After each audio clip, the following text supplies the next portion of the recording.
जय हिंद स्टूडेंट्स, मैं प्रभाकर पांडे। स्वागत है आपका प्रभाकर इंस्टीट्यूट ऑफ केमिस्ट्री में।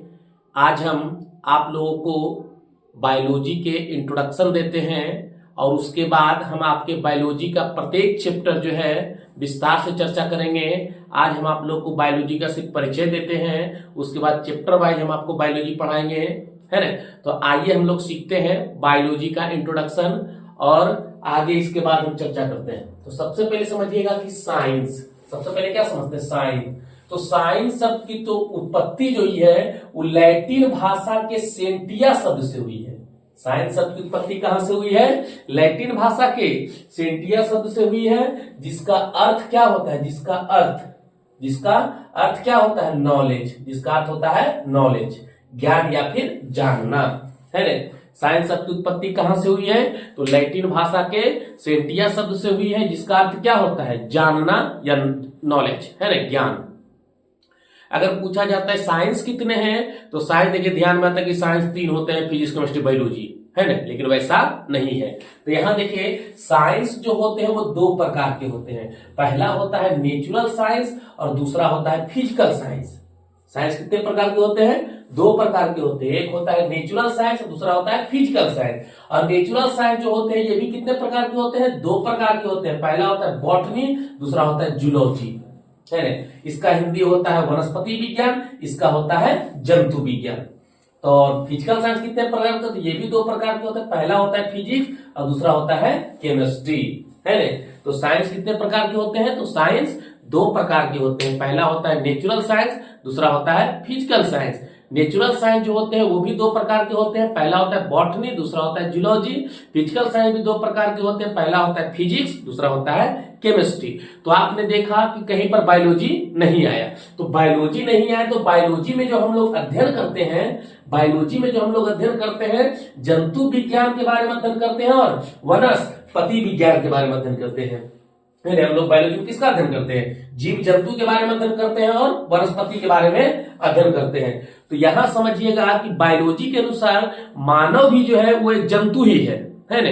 बस हम लोग क्या है कि जानवर से थोड़ा भिन्न है। हम लोग के पास ज्ञानी मानव हो गए और पहले मानव भी जो होते थे, आदि मानव जो हुआ करते थे, उनके पास भी किसी प्रकार का ज्ञान नहीं था। तो वे भी देखिए बिना वस्त्र के चलते थे, बिना वस्त्र सिर्फ वह खाना बदोश थे, वो सिर्फ खाते थे और किसी तरह अपना जीवन जीते थे।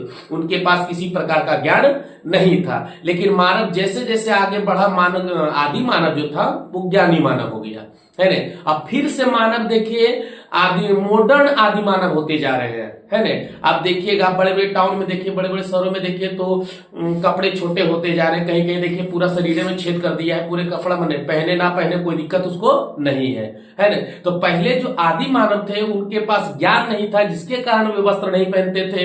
लेकिन आज के जो मानव है वो ज्ञान होते हुए भी धीरे धीरे कपड़ा को क्या करते जा रहे हैं? छोटा करते जा रहे हैं, है ना। एक समय आएगा जो पूरा पतंजलि का ही चलेगा, पत्ता का वस्त्र पहनेंगे, है ना। तो देखिए आज के जो मानव, ज्ञानी मानव होते हुए भी वैसी बात कर रहे हैं। तो यहां देखिए, तो बायोलॉजी के अनुसार जो है मानव भी किसमें आता है? जंतु में ही आता है। तो बायोलॉजी जीव विज्ञान में जो हम अध्ययन करते हैं वो अध्ययन करते हैं जंतु विज्ञान का और वनस्पति विज्ञान का, है ना। तो यहाँ देखिए इसमें अध्ययन किसका किया जाता है? तो जीव जंतु का अध्ययन किया जाता है। और इसमें किसका अध्ययन करते हैं? तो पेड़ पौधा के बारे में, पेड़ पौधे के बारे में अध्ययन करते हैं, है ना।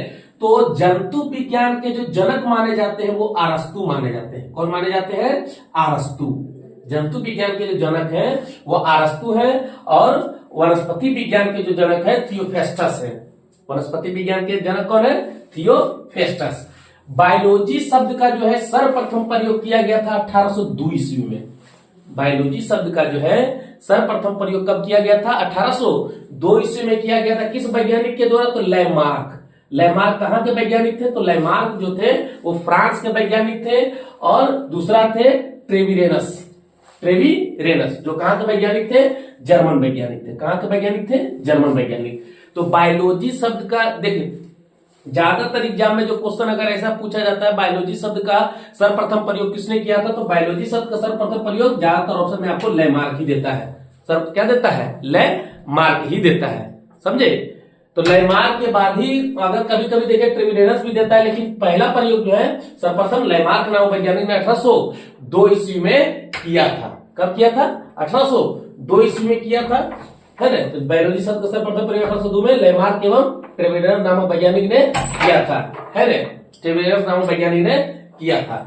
तो विज्ञान, अब आगे देखिए कि बायोलॉजी कहते किसे है, तो विज्ञान की वह शाखा जिसमें जीवधारियों का अध्ययन किया जाता है ना। विज्ञान की वह शाखा जिसमें, है ना, तो विज्ञान की वह शाखा जिसमें जीव धारियों का अध्ययन किया जाता है उसे क्या कहते हैं, जीव विज्ञान कहते हैं, है ना।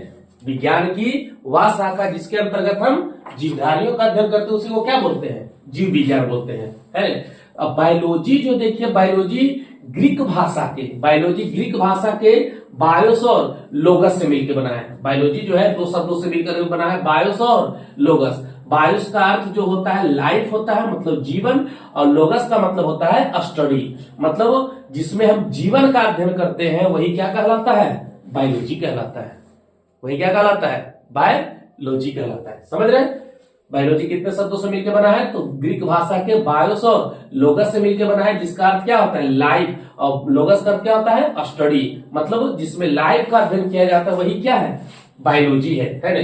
और अरस्तु को जीव विज्ञान का भी जनक माना जाता है। अरस्तु को जो है जीव विज्ञान का जनक माना जाता है। और ऐसे जंतु विज्ञान का भी जनक कौन है, अरस्तु ही है। और पूरे जीव विज्ञान का जनक भी किनको माना जाता है, अरस्तु को ही माना जाता है। समझ रहे। इस तरह हमने आपको बायोलॉजी का इंट्रोडक्शन दिया। अगले वीडियो में हम आपको कोशिका के बारे में बताएंगे और उसके बारे में विस्तार से चर्चा करेंगे। अगर ये वीडियो आपको अच्छा लगा हो तो वीडियो को लाइक करें, शेयर करें और इस चैनल को सब्सक्राइब करें। जय हिंद।